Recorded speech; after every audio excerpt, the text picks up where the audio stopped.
Hola, ¿qué tal? ¿Cómo estáis? Hoy quería hablaros sobre un tema creo de mucho interés, que me habéis preguntado mucho, que es sobre íncubos y súcubos. Antes de este vídeo he grabado otro sobre el maniqueísmo y el gnosticismo porque tiene que ver con este concepto de bien, de mal, luz, oscuridad, ángel, demonio, esta dualidad, ¿no? Y lo que es en sí, sobre todo, como digo, el mal, pues los que incluimos, ¿no?, a estos llamados demonios, íncubos y súcubos, bueno, pues tiene mucho que ver con esta creencia, ¿vale? Por eso lo hice aparte, pero bueno, pues os animo a que lo veáis para comprender mejor algunos conceptos. Bueno, ¿qué pasa con los íncubos y los súcubos? ¿Son reales? ¿No lo son? También os remito a tantos vídeos que he hecho sobre ángeles y demonios, ¿no? ¿Qué hay de real y qué no? En realidad son pura creencia religiosa, tradición. Cierto es que hay entidades que podríamos llamar malas, igual que hay entidades o de oscuridad, igual que hay entidades que podríamos llamar buenas o de luz. No, por supuesto, eso es otra cosa. Pero estos conceptos, ¿no?, y esas apariencias, es pura creencia, no es real. Y porque además, dependiendo de las tradiciones, pues eran un tipo de ser o de Dios, un tipo de apariencia u otra. Y no habla de bueno o malo, porque para esas creencias puede tener una apariencia un Dios bueno, que para otro la apariencia ya lo asocie con algo malo. Por eso digo que cuidado en caer en estas superficialidades que no tienen que ver con los conceptos reales, ¿no? Pero bueno, vamos a lo nuestro, íncubos y súcubos.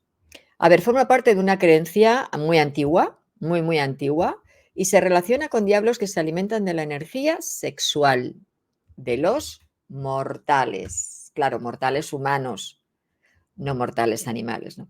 ¿Qué es lo que hacían? Pues que los tentaban para hacerlos caer en estas prácticas sexuales. Eso es lo que cuentan, ¿eh?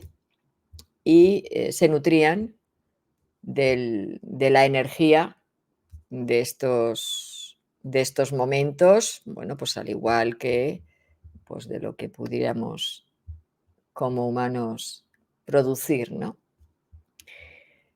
En este sentido, los primeros tratados que se tienen sobre el tema se cree que proceden de Sumer y va ligado a la diosa Lilith o Lilitu, como también se llama, que también tenéis dos vídeos que hablan de Lilith en mi canal.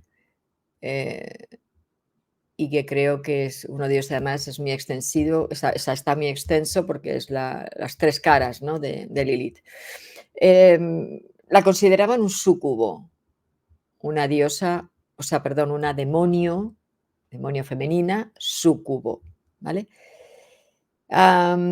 Lilith se puede considerar que es uno de tantos espíritus malignos que amenazan a los sumerios, o a los babilonios, o a los asirios.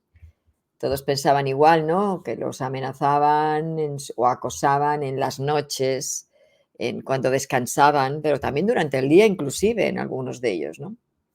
Y podían causarle enfermedades, desgracias y hasta la muerte, decían. Tales demonios se creía que eran incubados o desarrollados o gestados en la montaña del oeste, como hijos de Anu. Ya sabemos que Anu era el dios padre de Enki y de Enlil, ¿no?, según los sumerios, y eran llamados los 7, porque eran 7 demonios. Pero este nombre debió de haber sido como un grupo, no que le llamaran a este demonio 7, sino que debía de ser un grupo de 7 demonios distintos, que tiene mucho más sentido, ¿no? Es como cuando en una posesión, pues el poseso dice legión. Legión no es que se llame legión el demonio, no existe ese demonio. Es que hay una legión de demonios, o lo que es lo mismo, varios demonios. Eso dice. Aquí tendríamos, por ejemplo, la Mastú.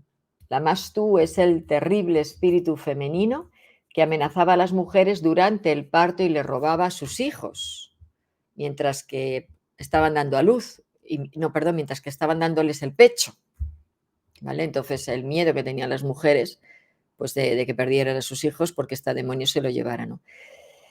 También estaba Namtaru, que era el demonio que provocaba plagas, y el mensajero del dios Nergal, que era el dios de los infiernos.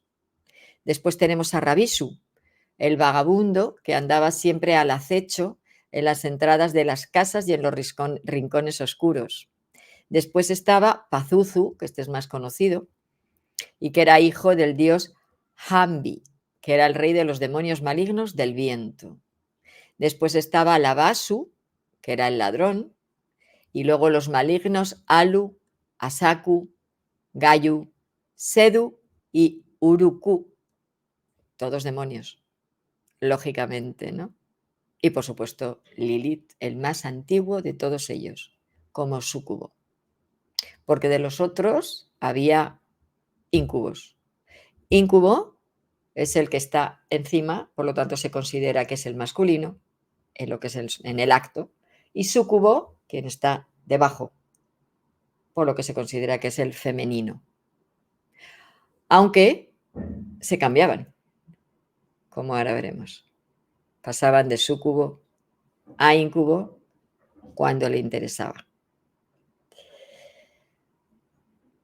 También se consideraba que los propios dioses no estaban libres de ser atacados por estos demonios, por lo que tenían más poder los demonios que los dioses, según esto, ¿no creéis? Porque claro, ellos explicaban que, por ejemplo, un eclipse de luna, que la luna estaba representado por el dios Sin, que era el dios de la luna, Sin, en un eclipse, pues era atacado por un demonio, por eso surgían los eclipses. Claro, son explicaciones de antiguos, ¿no? Que no sabían pues lo que realmente era un eclipse, que no tiene nada que ver con demonios y ángeles, o dioses y demonios, que era como se decían antes, ¿no?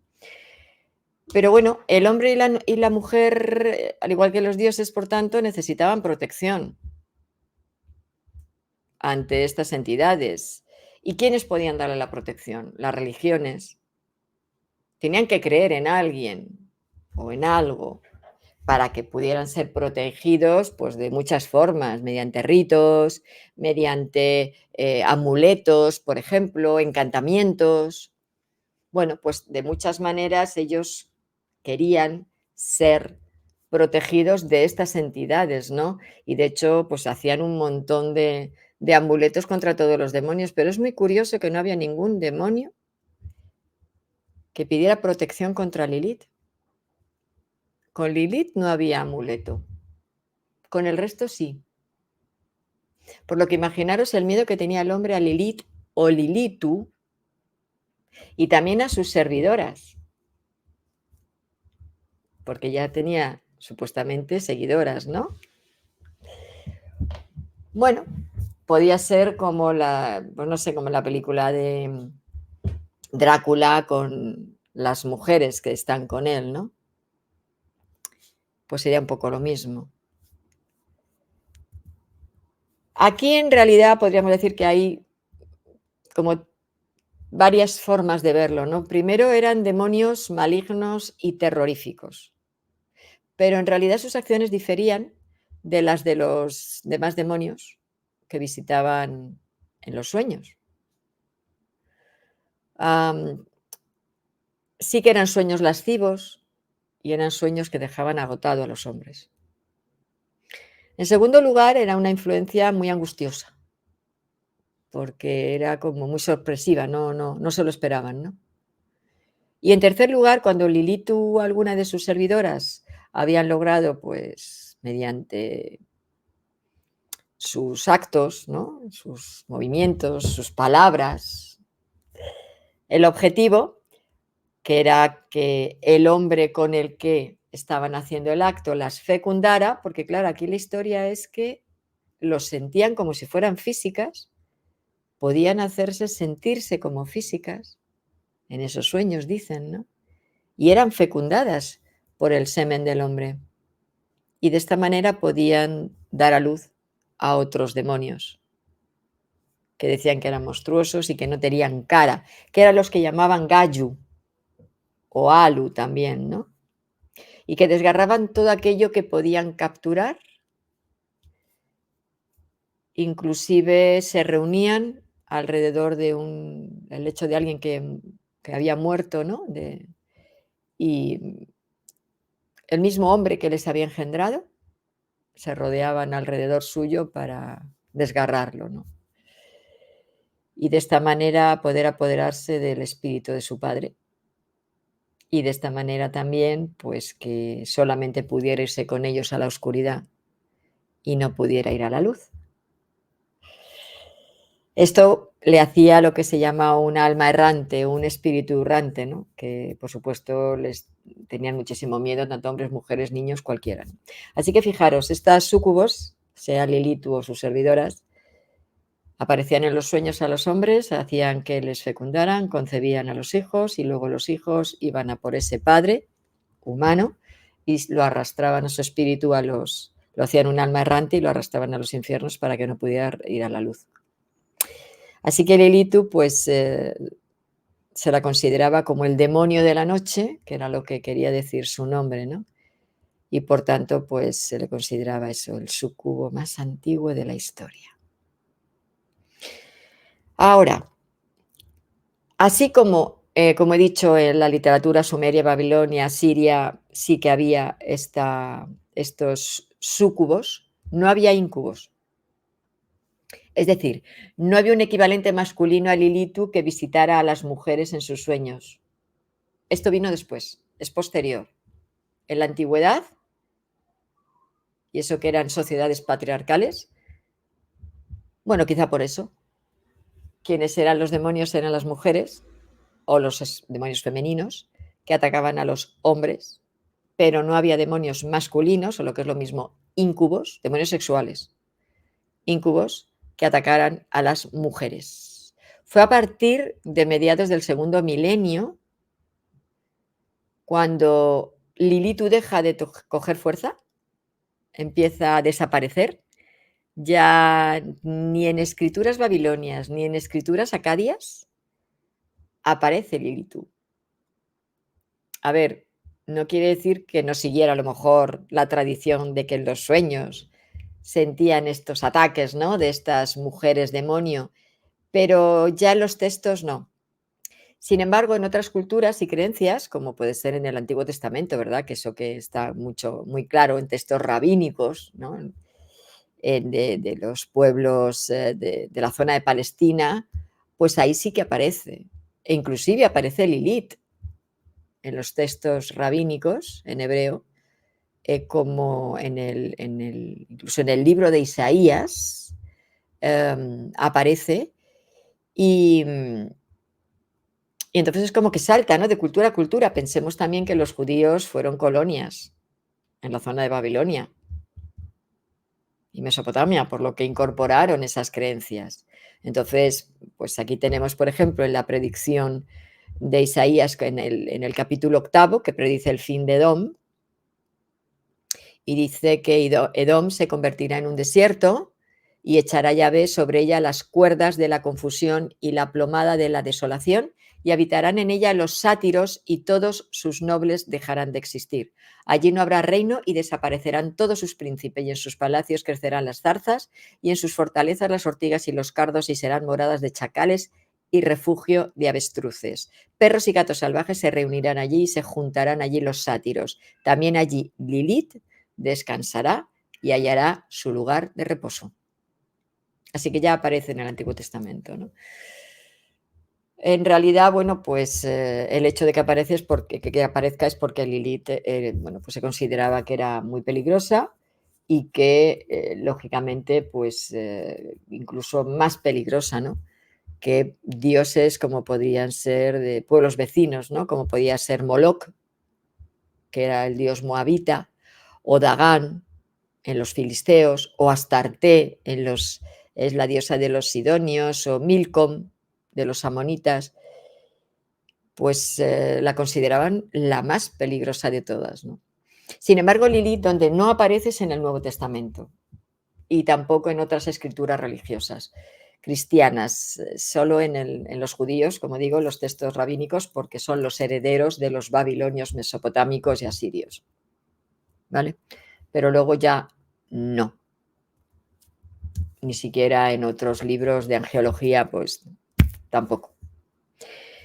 En ese primer texto, perdón, en el primer texto del Génesis, pero en lo que sería la línea rabínica, sí que consideran que Lilith fue la primera esposa de Adán, pero también la consideran la esposa de Satán. Ahí relacionan a Adán con Satán. Bueno, era su manera de decirlo. Primero fue la primera esposa de Adán y cuando fue repudiada fue la esposa de Satán. Bueno, ahí quedaría, ¿no?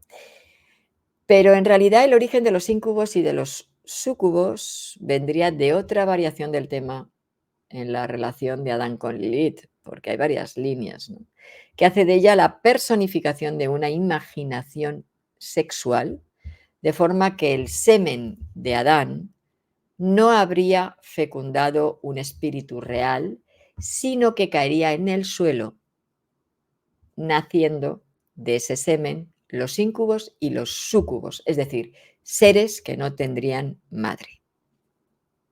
O sea que el concepto de súcubo y Lilith viene de la línea mesopotámica, pero luego, cuando entró en la relación de Adán con Lilith, no se consideraba que en realidad fuera del semen en esa unión sexual con Lilith, sino que ese semen, o sea, que ese Adán no había tenido una primera mujer llamada Lilith, sino que Lilith era como una especie de espíritu, no un ser físico. Como físico era Eva. Pero esto es posterior, ¿eh? Las primeras textos sí hablan de que Lilith era física. Volvemos a lo de siempre. Luego lo van adaptando, lo van modificando en las traducciones y lo van reajustando a lo que en cada momento interesa, ¿no? Para programaciones concretas.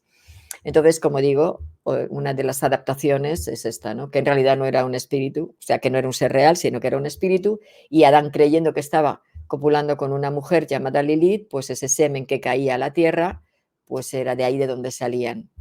Por lo tanto, los íncubos y los súcubos eran hijos del semen de Adán con la tierra. Más retorcido todavía, ¿no? Según el Génesis 6:1-4, que está escrito aproximadamente en el siglo IX a.C., según la tradición judía, vuelvo a lo mismo, ¿no? Recalcan la similitud entre esos nefilim, que eran los hijos de los dioses con las hijas de los hombres. Recordáis, ¿no? Que los hijos de los dioses se enamoraron de las hijas de los hombres y ahí aparecieron estos nefilim, que en realidad, según la mitología clásica, pues podían ser los héroes. Esos héroes, ¿no? De la mitología clásica, los hijos de Zeus, por ejemplo, y tantas mujeres con las que tuvo descendencia, pues sería esto justamente. Zeus, como hijo de Dios, fecunda a las hijas de los humanos.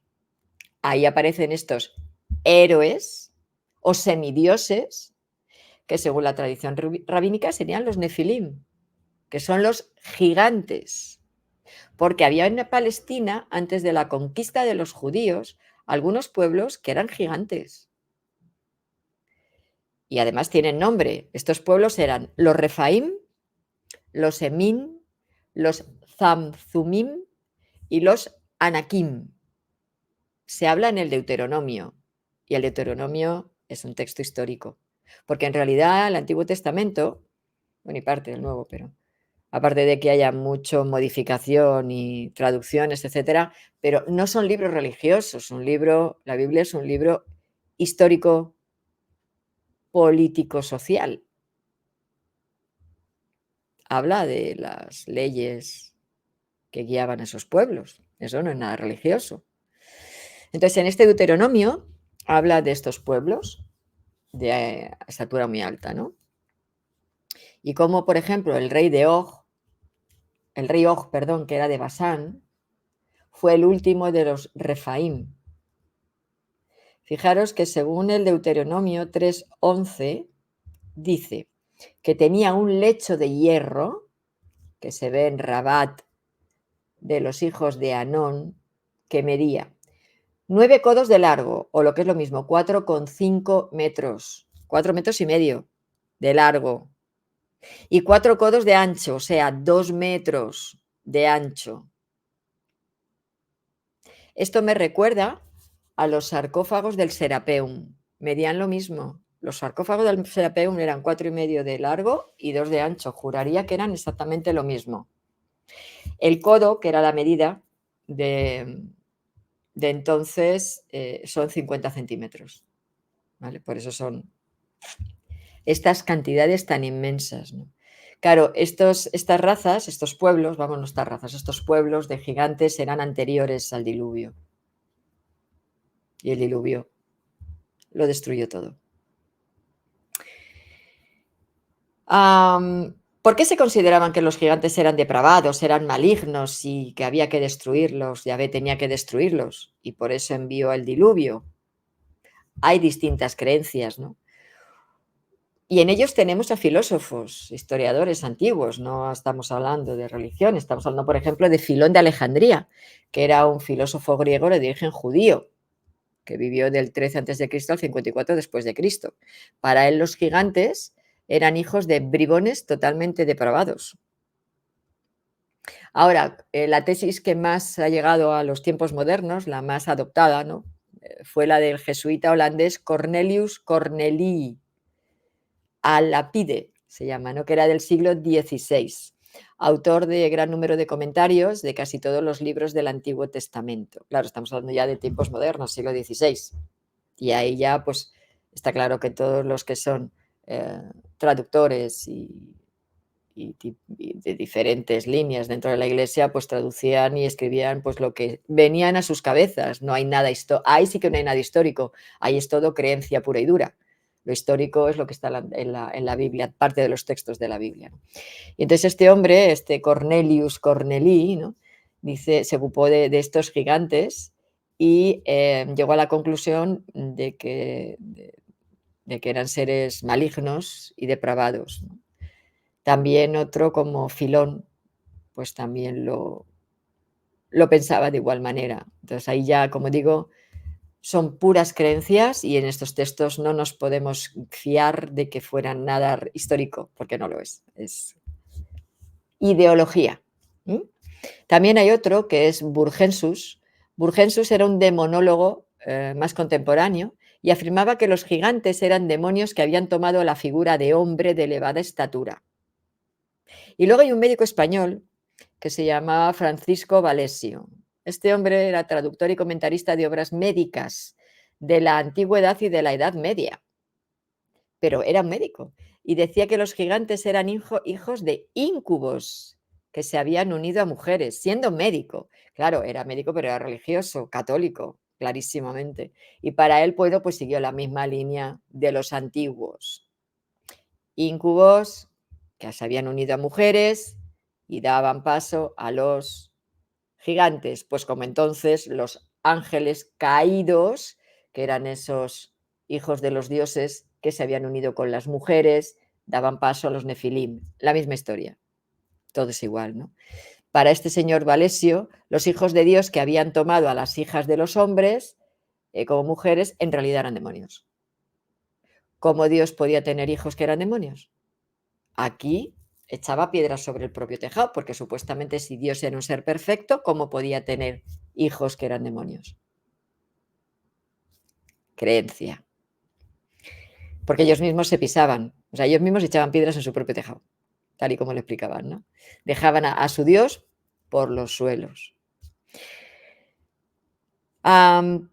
Pero como digo, hubo muchos teóricos de lo mismo. Valesio no fue el primero que tenía esta idea de que los hijos de Dios eran demonios, los ángeles caídos. Tenemos a Flavio Josefo, tenemos a San Justino, tenemos a Clemente de Alejandría, tenemos a Tertuliano. Todos ellos consideraban lo mismo. Los hijos de Dios del Génesis eran íncubos, en realidad ángeles caídos que se habían abandonado al pecado de la voluptuosidad con mujeres, que eran las tentadoras. También hubo otra opinión aparte de esta, volvemos a las mismas creencias, que decía que los hijos de Dios era el nombre dado a los hijos de Set. Set era otro hijo de Adán, ¿vale? Nacido después que Caín matara a Abel. Apareció Set. Y que las hijas de los hombres no habrían sido más que las hijas de Caín. Entonces decían que estos hijos de Dios en realidad eran los hijos de Set y las hijas de los hombres eran las hijas de Caín. Claro, ¿por qué eran los hijos de los hombres? Los divinizaban, ¿no? De alguna manera, pues porque Set para esta gente era un ser virtuoso, era un hombre virtuoso y Caín pues era un pecador, ¿no? Que había matado a su hermano. Por eso, y porque la tierra tenía que haber hombres y mujeres, ya no solamente estaban Adán y Eva, pero no sé dónde estaban las otras mujeres, es decir, si solamente existían Adán y Eva, ¿cómo Caín y cómo Set podían encontrar mujeres con las cuales fecundarlas y tener hijos? ¿De dónde salieron esas mujeres? Esa es la pregunta. ¿Eran sus hermanas? Entonces Caín se une a una hermana suya que también es mala para tener las hijas con las cuales, que eran primas entonces, se unen con los hijos que tuvo Set con su hermana también. Es que no encaja nada, ¿os dais cuenta? Cómo esos textos no tienen una base para creer en ellos. Bueno, pero dicen esto.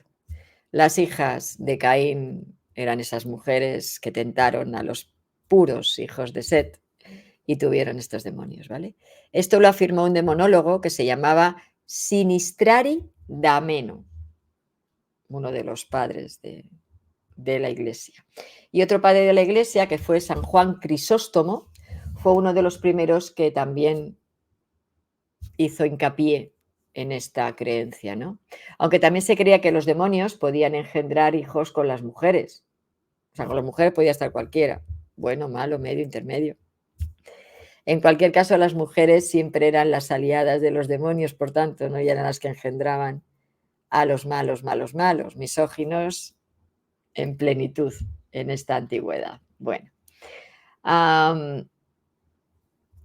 el paso de los hijos de los dioses que se unían con las hijas de los hombres a los dioses y diosas griegos no es tan grande, porque como digo, es la misma situación que se dio en la mitología clásica, ¿no? Entonces, si salimos de la definición de íncubo y súcubo, estamos en las mismas.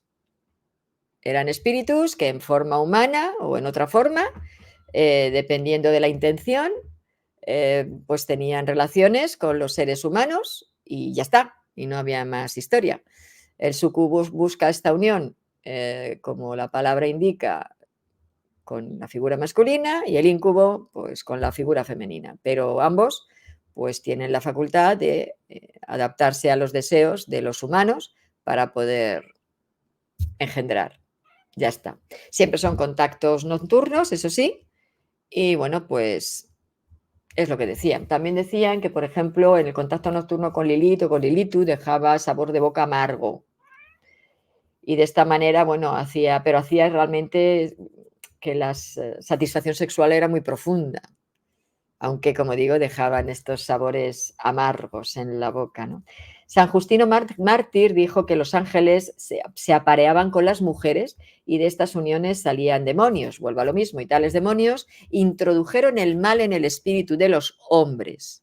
No solo la voluptuosidad, sino también el asesinato, la guerra y todos los demás vicios. Fijaros, aquí lo relacionamos con ese famoso maniqueísmo y gnosticismo del vídeo que os he comentado al principio, que convendría que vierais, ¿no? En los cuales, o sea, en el vídeo, quiero decir, pero en estas dos tendencias decían que como la materia venía del mal, pues que el hombre no era responsable de hacer estas perversiones, porque, oye, lo arrastraba la materia que estaba creada por el mal. Una buena manera de autodisculparse, ¿no? Bueno, si volvemos a los súcubos, en la época de Apolonio de Tiana, que sería en el siglo I después de Cristo, este hombre comentó que sobre un tipo de súcubo que ella llamó lamias, y que sí que es cierto que podéis encontrar información sobre las lamias en internet, ¿no? pues tenía que ver con robar los niños. Las lamias se encargaban de... la apariencia era como de viejas, como de ancianas, que robaban a los niños y los asaban y se los comían. Todavía peor. Luego había otros súcubos que aparecían como muchachas, jóvenes, guapas, desnudas, con gestos y lenguajes pues lascivos, tentadores, ¿no? Invitando a todo tipo de excesos, a la voluptuosidad. Y en esto hay una tradición de los antiguos religiosos cristianos, que eran los ermitaños, y claro, ellos vivían solos en el desierto. Y es cierto que podían, cuando llevaban mucho tiempo solos y con la contención, ¿no?, sexual, pues podían tener pesadillas, pues ahora en la actualidad sabemos, ¿no?, que todos esos sueños no siempre es que nos estén atacando, es nuestro propio instinto sexual que aflora por la noche porque es cuando le damos salida. Entonces, muchas personas que a mí me dicen: "No, es que por la noche me tientan", no, es que tú tienes un problema con tu energía sexual. Y como de día la controlas y la sostienes, pero no bien, porque no la canalizas adecuadamente, por la noche te surgen esos momentos de lascivia y de estar con alguien que en tus sueños lo transformas en un personaje. Lo que no quiere decir que puede, en algunos casos, los menos, ser entidades reales. Pero si en un sueño nos viene una entidad real que podríamos llamarla incubo o súcubo, podríamos. También puede ser otro tipo de ser, inclusive una persona viva, con cuerpo, que sabe salirse del cuerpo e ir a estar con quien quiera. Se llamaría violación astral, lógicamente, o etérica, ¿vale? Pero eso existe, ¿vale? Pero como digo, claro que existen entidades, pero son las menos. Lo más es que la persona, debido a que tenga esos momentos de estar controlándose, pues luego por la noche lo suelta. Entonces, los ermitaños, como digo, en la antigüedad, era muy común que tuvieran este tipo de tentaciones durante la noche. Algunos era cierto que eran tentados por entidades demoníacas, que podríamos llamar demoníacas, pero otros no, era su propio instinto. Entonces les aparecían, como estaban vivían en el desierto, como digo, pues les aparecían por la noche, ¿no? Hay uno, por ejemplo, San Antonio, que tuvo la visita de un demonio durante la noche y que dice que cubrió, esto claro, no fue una alucinación, fue real, que le cubrió las paredes de su ermita toda con dibujos y pinturas pornográficas. Y cuando el hombre se despertó y entró la luz en su ermita, se vio rodeado de todas esas escenas, que solamente desaparecieron cuando se lió a rociarlos con agua bendita. Por lo que en este caso el hombre se puede uno pensar que sí, estaba siendo atacado realmente por entidades reales, ¿no? Pero en otros casos no. La represión no es buena. O sea, no es un tema de reprimir los deseos sexuales, es un tema de trascenderlos, canalizarlos, enfocar esa energía. Porque a fin de cuentas la energía sexual es la energía de la vida y es la energía de la creación. La podemos proyectar de otra manera en creaciones de tipo intelectual, por ejemplo, o de tipo servicial. Y es la misma energía, pero hay que saber enfocarla, porque como digo, la represión es muy mala y genera unas fantasías, inclusive puede a personas enajenarles la cabeza, llevarles a procesos de visiones alteradas, o sea, de alterarle la percepción, inclusive los sentidos, de alterárseles y creer que ve cosas, que oye cosas, que siente cosas que no son reales. Por lo que, como digo, hay que tener cuidado con esto, ¿vale? Inclusive enfermedades de tipo sexual puede llevar también. ¿Mm? Ahora, es muy curioso que, como el contacto con los demonios tiene, pues hay momentos a lo largo de la historia que son como muy llamativos, ¿no? No es continuado, o sea, no es siempre igual. Hay periodos que son muy fuerte la influencia y otros, pues que no. Por ejemplo, en los tiempos de los esenios no se hablaba para nada de estas entidades. ¿Por qué? Porque en esos tiempos los escritos del Antiguo Testamento, que fue, por ejemplo, a partir del libro de Job, el de Tobías y el de la diáspora, ya no se habla de Lilith y de estos demonios y estas tentaciones. No, no, ya no hay nada. Por lo tanto, en los esenios, no en sus textos, los que se han encontrado, ¿no? Los textos de Qumran, no hay nada que tenga que ver con estos demonios. ¿Cómo es posible? ¿Es que los demonios eligen épocas? ¿Hay en épocas que sí quieren divertirse y en otras no quieren divertirse?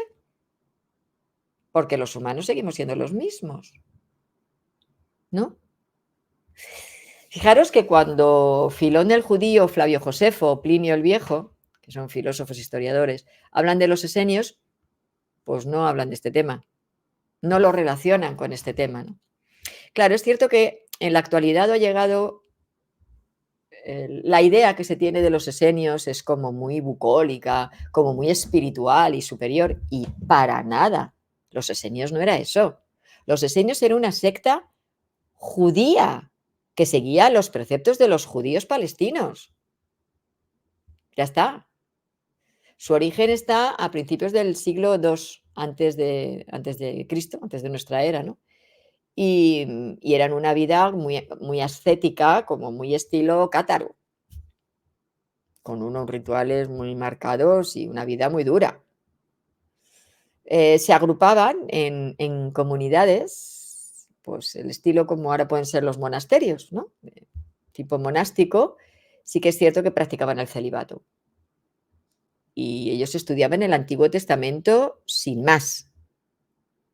Es que no eran lo que se dice ahora, como os digo, no tiene nada que ver con la creencia que se tiene de los esenios. Ellos seguían los preceptos del Antiguo Testamento.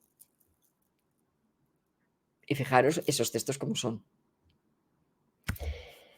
Pero cuando los romanos tomaron Jerusalén, que fue hacia el 63 antes de Cristo, el año 63 antes de Cristo, los persiguieron y ellos no querían, ellos querían seguir siendo independientes, ¿no? Y fueron odiados tanto por romanos como por judíos ortodoxos. Ahí fue donde se escindieron, ¿no? Y ellos siguieron su propia línea, pero siempre dentro de la tradición judía original. Claro, los judíos ortodoxos en la época romana es que no tenían nada que ver tampoco con los judíos originales. Ahí ya se volvieron muy dogmáticos, impositivos y bueno, fue otra historia. Diferente, ¿no? Los esenios, como esta secta, porque era una secta en realidad, pues estuvo hasta mediados del siglo III y también estuvo coligada con los primeros ermitaños cristianos. Juan el Bautista tuvo contacto con los esenios y parte de su aprendizaje viene de ahí. ¿Vale? Pero como ya digo, en los manuscritos de Qumran o del Mal Muerto no hay nada que esté relacionado con experiencias con demonios, con ningún demonio, ni incubo, ni súcubo, ni ningún otro demonio. No hablan de demonios. Nada. Todo termina en ese libro de Job, en el que es tentado por aquel Satán, ¿no? Pero luego después ya, o Tobías, pero luego después ya nada, ¿no?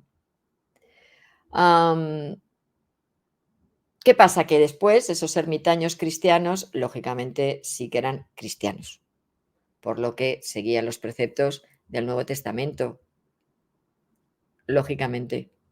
¿Qué pasa? Que ¿qué hay en el Nuevo Testamento que le pueda volver a relacionar con el demonio? Las tentaciones de Satán a Jesús en el desierto. ¿Dónde vivían los ermitaños? En el desierto. Por lo que, ¿dónde estaban los demonios? En el desierto. Inclusive hay una celebración del famoso chivo expiatorio, que viene de ahí el concepto, en el que una vez al año al pobre chivo le cargan con todos los pecados y lo largan al desierto para que el animalito muera. Una salvajada. Eso es el chivo expiatorio. Vale, pues para ellos creían que en el desierto es donde vivían los demonios, pues al igual que Lilith, ¿no? en el desierto. Y por eso las tentaciones de Jesús en esos 40 famosos días fue en el desierto, por lo que los ermitaños que vivían en el desierto estaban obsesionados porque ellos también tenían la posibilidad de ser tentados por el mal y por supuesto, claro que por las noches eran tentados porque esa obsesión la proyectaban en sus sueños. ¿Eran visiones reales todo? Pues no. Pues no, estaban solos, solo leían lo mismo, estaban obsesionados. A ver, uno cuando está solo termina enajenado. Y terminaban con un miedo al mal espantoso, a ser tentados y alejados de Dios, porque además no podían apoyarse en nadie, estaban solos. Pero es curioso, fijaros, que en estas tentaciones nunca había ninguna tentación homosexual. Es decir, a los a estos hombres nunca les aparecía un íncubo, siempre eran súcubos. Nada, para nada, no existía. Pero tampoco a las mujeres les tentaban los demonios masculinos. No existía tampoco eso. Eran solo a los hombres los demonios femeninos. A las mujeres las podían poseer los demonios, pero tentaciones sexuales no hay escritos realmente que hablen de esto. ¿Vale?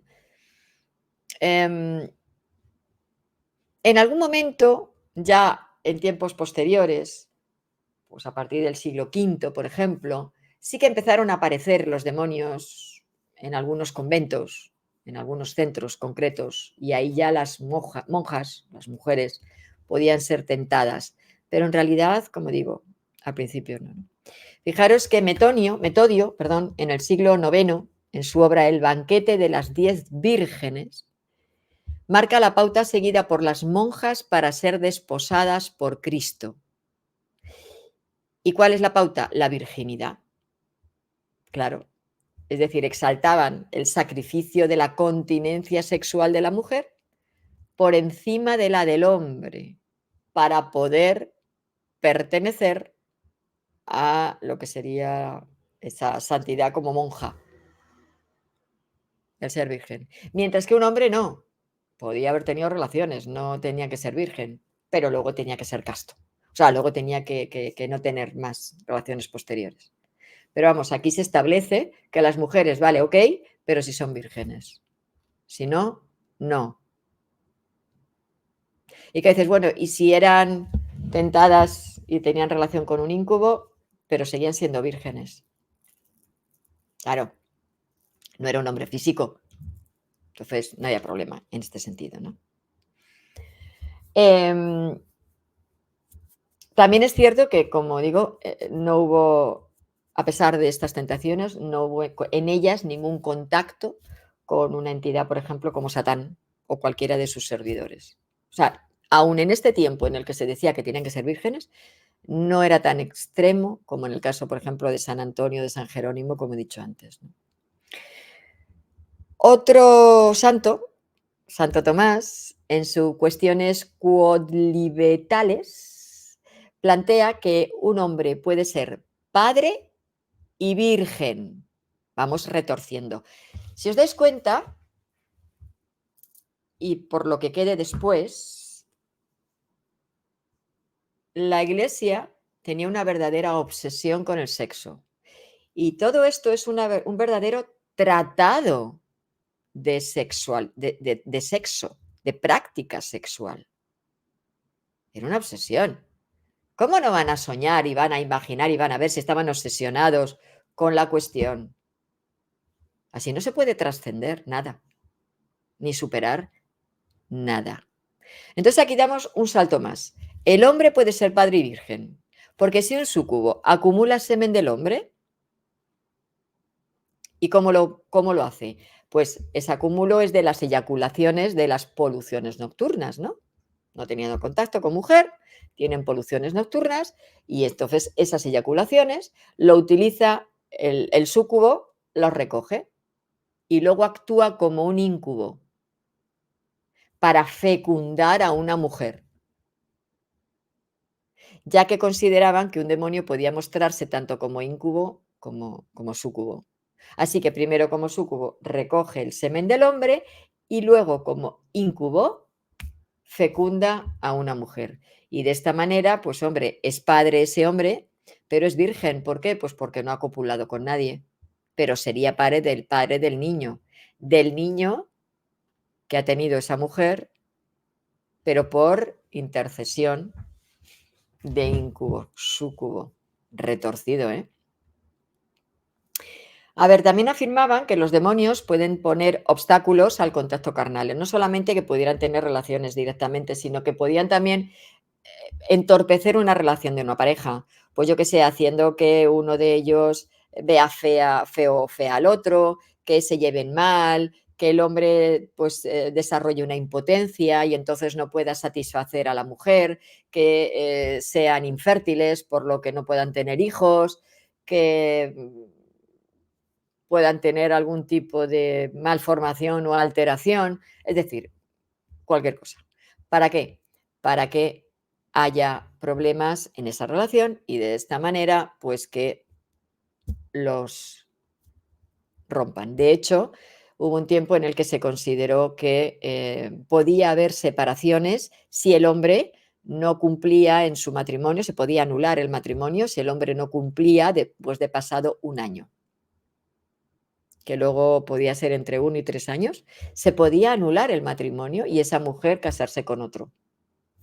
O sea que bueno, ahí parece como que se avanzaron un poquillo, ¿no? Pero cierto que, en fin. Todo este lío sobre todo a nivel de mujeres súcubas, ¿no?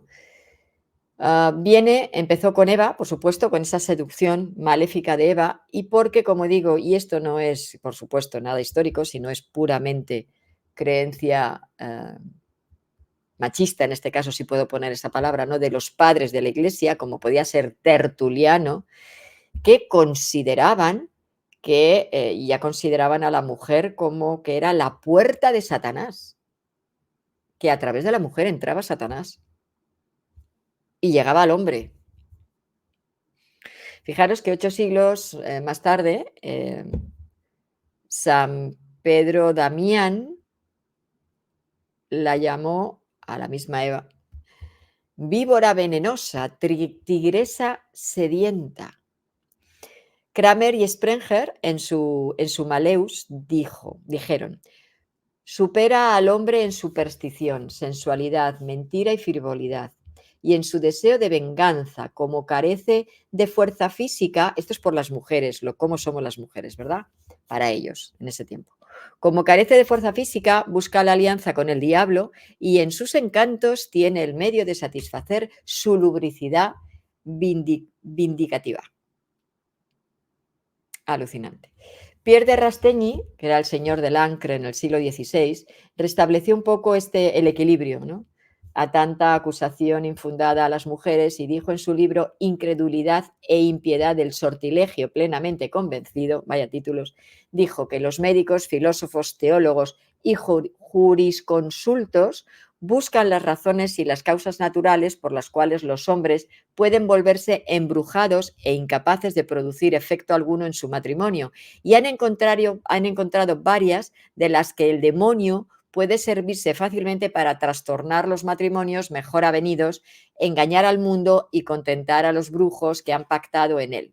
Y ahí habla de varias razones. Por ejemplo, pues cuando despierta el odio en uno de ellos, los cónyuges, con respecto al otro, o cuando el diablo provoca un impedimento tal que los cuerpos de los esposos pues no pueden unirse, o cuando si se impide que los espíritus vitales que fluyan por los conductos, es decir, el esperma que no fluya por el conducto, es que lo explica de una manera un poco así metafórica. Otra que sería si la semilla o el esperma se seca o se roba, si el miembro el miembro viril pues no está en condiciones y por tanto no puede eyacular, cuando el demonio hace que los brujos usen algunos agentes naturales, ¿no?, para que no haya posibilidad de que haya un acto, o cuando el maligno cierra la boca de la naturaleza, es decir, cierra la vagina y entonces no puede ser penetrada por el hombre, o cuando el demonio inserta el miembro del hombre con la naturalidad, o sea, dentro de la mujer, de tal modo que luego no se pueden separar. Bueno, ahí intenta un poco equilibrar las fuerzas porque se daba cuenta de que era una pasada lo que se estaba diciendo y culpar siempre a la mujer de todos los males, ¿no? Entonces, bueno, pues fijaros todo esto con respecto. Es que todo esto, al final, ¿qué dice? ¿Existen los íncubos y los súcubos? Que no, que es una creencia. ¿Existen entidades oscuras que pueden hacer daño? Sí, pero el problema, cuando se tiene este tipo de situaciones por la noche, es mucho más psíquica de la persona que venga alguien a provocarlo. Por lo tanto, antiguamente todas las anomalías sexuales, físicas, psíquicas, ¿vale? ¿Le culpaban a quién? A los demonios, a los íncubos, a los súcubos, a los brujos. Pero eso era en la Edad Media. Pero ahora está más que claro que no tiene sentido el darle tanto peso a estas entidades, aunque, como digo, puede haber pequeños porcentajes en los que puede haber alguien que puede incordiar. Claro que sí, que lo hay, ¿no? Luego, a finales del siglo XV, ya se ha diversificado cada vez más las descripciones de estos seres, ¿no? Y claro, aquí aparece la Inquisición. Y en la Inquisición volvemos a coger fuerza. Aquí ya tenemos los actos de brujería, tenemos a las brujas, sobre todo, ¿no? A las mujeres y que además aquí también se decía que si el Satanás pues aparecía como un ángel luminoso, como una paloma o como un cordero. Y luego cuando describían cómo era la relación entre ellos siempre decían lo mismo, que después del acto el miembro del demonio siempre era como muy frío, como si fuera metálico, de hierro. Bueno, describen cada barbaridad que os podéis imaginar horrible, ¿no? Que aparecía como un macho cabrío, como un perro, como una serpiente, como un semental negro. Pero es que ahí ya entraba, lógicamente, en juego el que eran personas que eran martirizadas, o sea, que es que les hacían pasar por 50.000 perrerías y podían decir cualquier cosa y no ser reales. Las brujas podían decir que, o sea, perdón, los hombres decían que podían aparecérsele como si fueran yeguas inclusive, o perras, o cabras. Es decir, ahí ya entramos en un proceso de desvarío manifiesto en el que, lógicamente, bueno, pues se decía cualquier cosa con tal de salir del paso, ¿vale? Luego, aparte de Santo Tomás de Aquino, como he dicho, por ejemplo, también estaba San Agustín, que fue uno de los que él creía que los demonios, él decía que en realidad el demonio no poseía el cuerpo, ¿no? Sino que era algo como más imaginario. No le daba tanto paso ya al tema del íncubo y del súcubo. Entonces, ya empezaron un poco ¿cómo decir? A dejar de tener tanta fuerza, aunque seguían teniéndolo, pero sobre todo lo enfocaban más ya, más que a hombre y mujer cualquiera, hacia brujo, brujo o bruja. Entramos en otro tipo de movimiento, ¿vale? Ya a partir del siglo XV, pasada la Edad Media, entramos en otro tipo de movimiento. Y lo que sí, le seguían dando mucha relevancia era el tema que he dicho antes, que no quiero que se me vaya, el tema de la masturbación. No solamente por las poluciones nocturnas, sino también la masturbación. Que ese semen se pierde y, por tanto, podía ser tomado por estos demonios y utilizado de mala manera, ¿vale? Con el tema de Valesio, con este doctor que he dicho antes, español, también él hablaba del anticristo.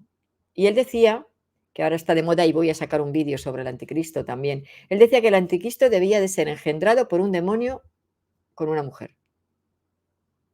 O sea, que la mujer tenía que ser fecundada por un demonio.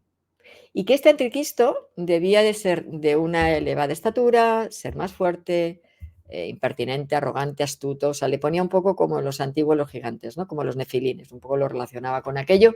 Entonces decía que sí, que tenía esa posibilidad estaba ahí, ¿no?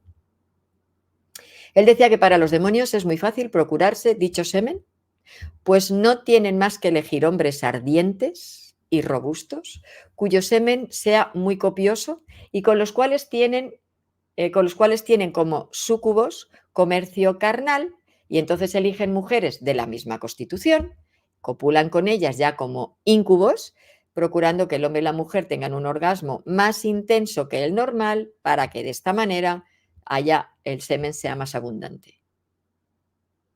A ver si estas personas no están obsesionadas con el sexo y de una manera un tanto depravada. Porque vamos, yo por lo menos es que no se puede imaginar estas cosas, ¿no? Bueno, así que fijaros todo lo que a lo largo de la historia se ha hablado sobre estos seres de incubos y súcubos, pero, siempre con unas connotaciones como un poco, desde mi punto de vista, retorciditas, ¿m? Es decir, lo que realmente había era un problema con la sexualidad y no hay más. Y no asumían que como tenían que sujetar ese impulso y no podían, pues tenían que poner excusas y ya está. Ahora, con el tema de la homosexualidad, ¿cuándo empezaron a surgir también posibilidades? A partir del siglo XV ya sí, siglo XV, XVI, XVII, ahí ya sí que podía haber prácticas homosexuales, incestuosas, prostitución, abuso de menores, violaciones, rapto. Bueno, ahí ya se suelta todo y entonces cualquier cosa era viable. Así que bueno, esta sería digamos, la síntesis, aunque ha quedado un poco largo, pero es que hay muchísimo material con respecto a esto, ¿no? De lo que son los súcubos y los íncubos. También hay otra parte, sí es cierto, hay otra parte en que se relacionan con los 4 elementos, que podía haber algunos que estaban más relacionados con la tierra, con el agua, con el aire y con el fuego. Y dependiendo de dónde morasen estos íncubos o súcubos, pues así se encontraba el remedio para repelerlos, ¿no? Si era un incubo, de fuego, pues era con agua, si era así, iban un poco contrarrestando, ¿no? Con medios que tuvieran que ver con elementos contrarios. Pero como digo, como os dais cuenta, hay muchísimas líneas de pensamiento que nos hablan de estas entidades, incubos y súcubos, y que bueno, ya lo dejo ahí, cada uno cree de lo que consideréis oportuno, pero yo vuelvo a insistir, cuando se tiene una tendencia a este tipo de sueños, sensaciones, que esas zonas están siempre activadas, no le echemos la culpa a lo de fuera. Trabajémonos la energía sexual, que es la que no tenemos bien enfocada, y por eso o nos suceden esas sensaciones, o inclusive puede, en algunos casos, como digo, los menos, dar paso o llamar a este tipo de entidades para que o a otro tipo de entidad, que no tiene por qué ser incubo o sucubo, para poder, ponernos a prueba. Pues aquí lo dejo y nada, dentro de poquito hablaremos de otros temas de interés. Hasta pronto.